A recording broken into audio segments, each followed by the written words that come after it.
Hello, je suis Elodie, photographe spécialiste et surtout passionnée de la maternité, mais aussi maman de 4 enfants. Bienvenue dans Le Thé Papote, le podcast où l'on parle de la maternité dans toute sa richesse et sa complexité, de la grossesse au premier mois avec bébé. Installe-toi confortablement, prépare-toi une boisson chaude et prends cette pause rien que pour toi. Prête ? Alors c'est parti ! Hello, j'espère que tu vas bien. Je suis très contente de te retrouver pour ce nouvel épisode de podcast. Et aujourd'hui, je te parle de la naissance physiologique parce que ça me tient à cœur et je crois profondément que tu es capable de donner la vie naturellement, avec confiance. Alors déjà, c'est quoi un accouchement physiologique ? Eh bien, c'est une naissance qui respecte la physiologie comme son nom l'indique, donc sans médicalisation, avec le moins d'intervention humaine possible. Dame Nature a tout prévu, et s'il y a une chose qui est certaine, c'est que la femme sait mettre au monde son bébé, au même titre qu'elle n'a besoin de personne pour le faire grandir une fois qu'elle est enceinte. C'est instinctif, c'est naturel. Le problème, c'est qu'aujourd'hui en France, dans la plupart des maternités, la naissance est avant tout une question de rentabilité.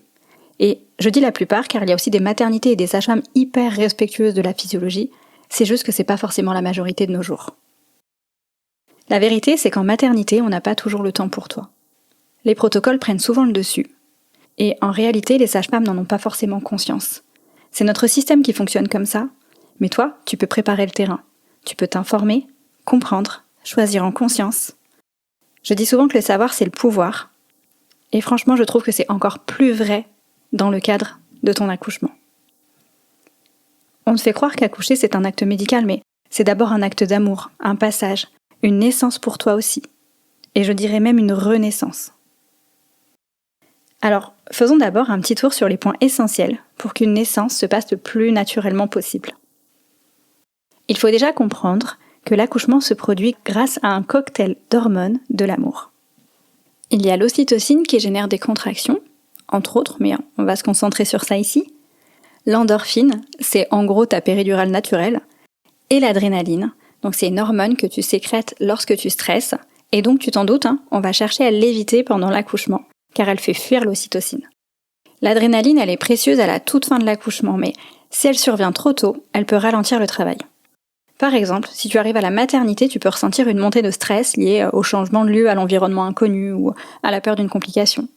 Et cette peur, elle déclenche une sécrétion d'adrénaline qui peut ralentir, voire arrêter, la production d'ocytocine. Donc ça vient perturber ton travail.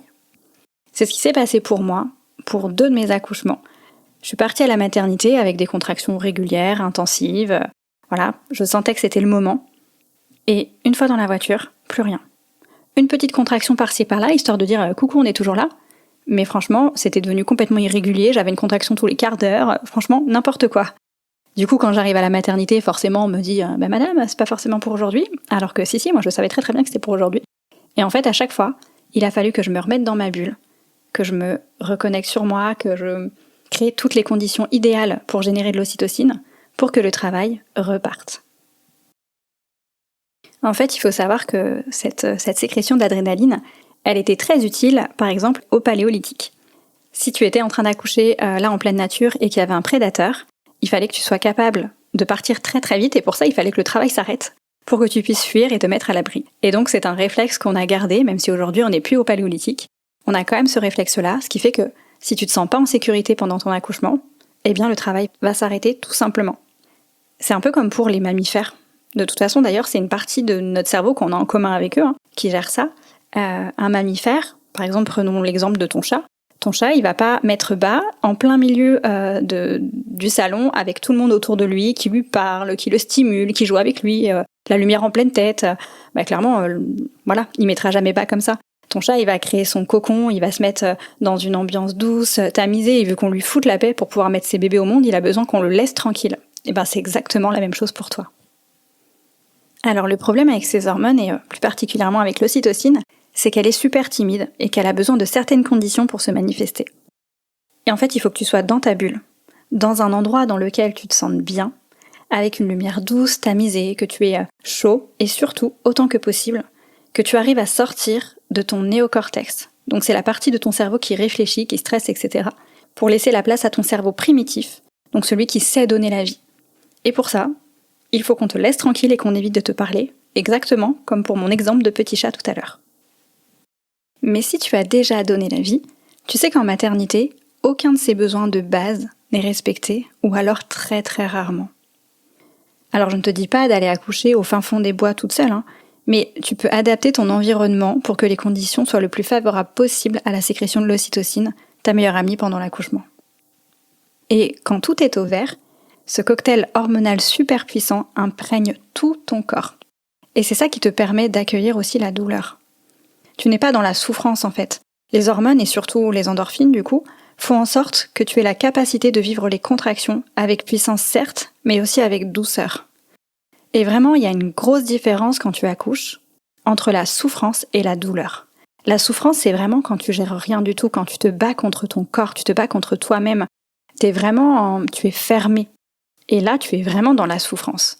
La douleur, certes, c'est intense, ça reste une contraction, mais tu es dans l'acceptation, tu es dans l'accompagnement de ton corps, de ton bébé, tu es dans l'ouverture.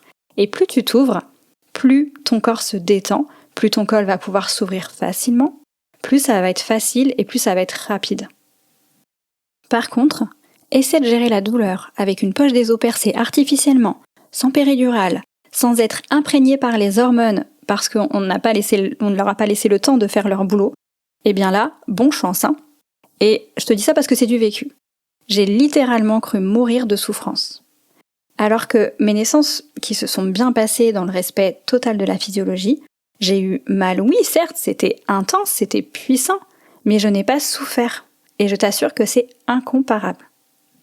Alors bien sûr, parfois il y a des accouchements, des naissances, qui nécessitent une intervention médicale, et dans ces cas-là, on remercie très très fort la médecine. Mais je pense qu'aujourd'hui, on pousse un peu trop loin le curseur de la médicalisation sous couvert de la prévention. Sauf que les protocoles de maternité, donc la péridurale, le syntocinon, donc c'est l'ocytocine de synthèse, les monitorings en continu avec une femme allongée sur le dos, les touchés vaginaux, etc., ça vient complètement perturber la physiologie de la naissance, alors que quand elle est respectée, le travail se fait vite et bien. J'ai du mal à comprendre pourquoi on ne met pas plus d'énergie à respecter la physiologie de la naissance, ce qui réduirait drastiquement les complications. Et en fait, j'ai l'impression qu'on est dans un système qui s'acharne à mettre toujours plus de protocoles, alors que chaque protocole entraîne justement une complication.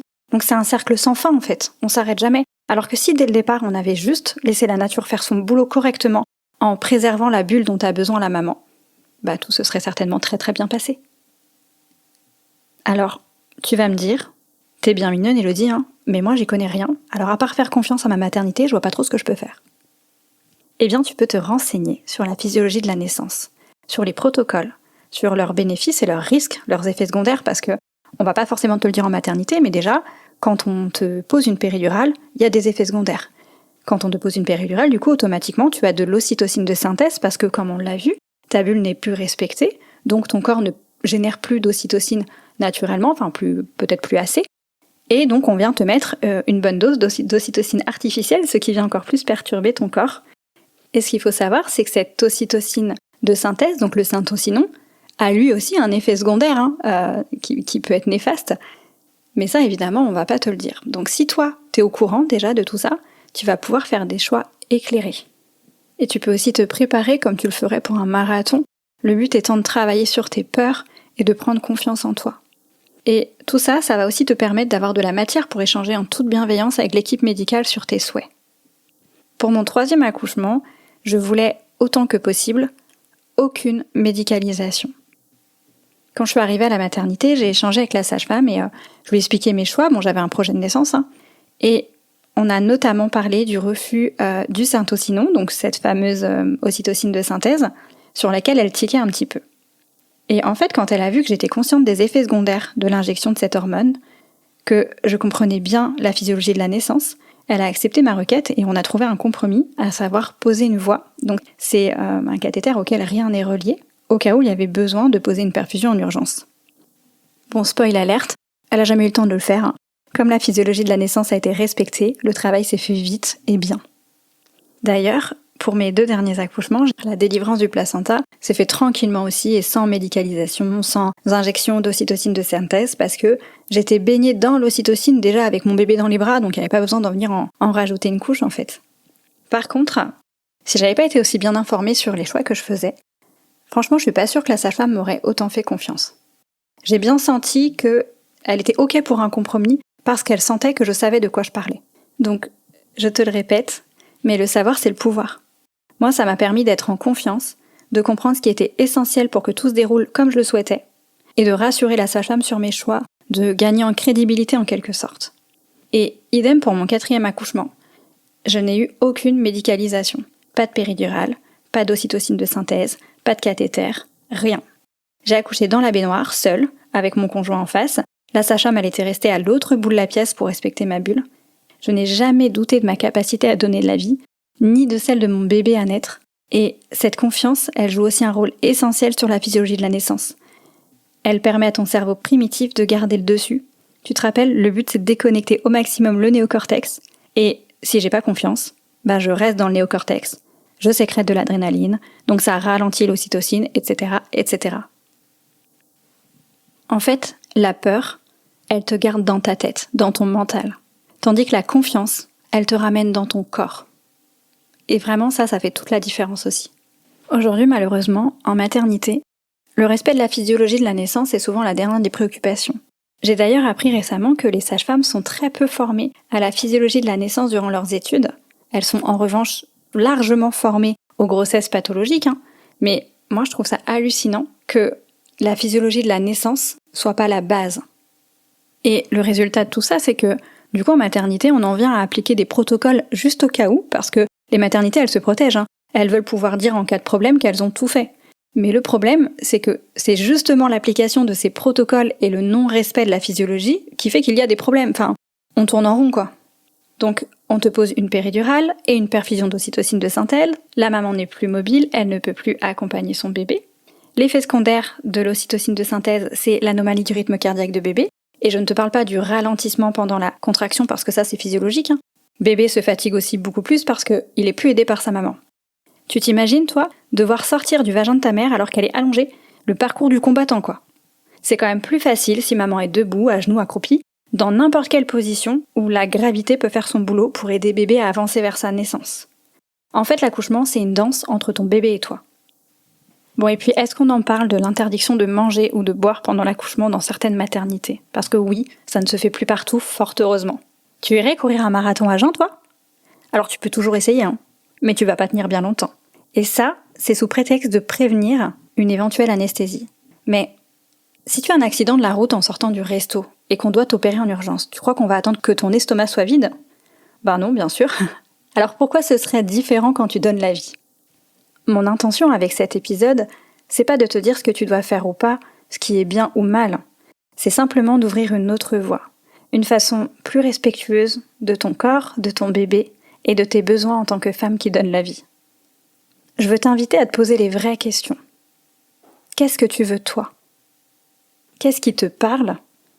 Qu'est-ce qui te fait vibrer dans tout ce que je te dis là ? Mon but, c'est de te transmettre des clés pour que tu puisses y voir plus clair, rien de plus.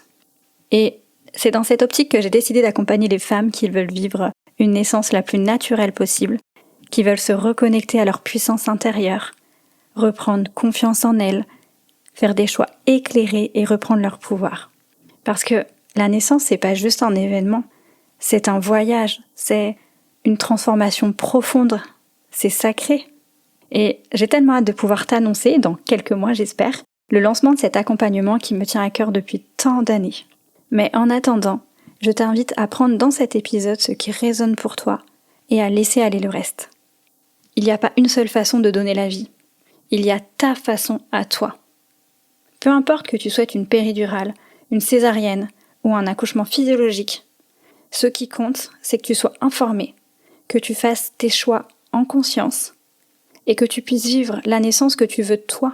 Parce que la confiance en toi que tu vas acquérir lors de ce moment et la puissance que tu vas découvrir te suivront pour le reste de ta vie. Alors vraiment, ne néglige pas cet événement. Ne te dis pas « je verrai bien comment ça se passe en arrivant sur le coup ». Demande-toi en amont ce que tu as réellement envie de vivre. Merci d'avoir partagé ce moment avec moi. On se retrouve très vite pour une nouvelle pause bienveillante.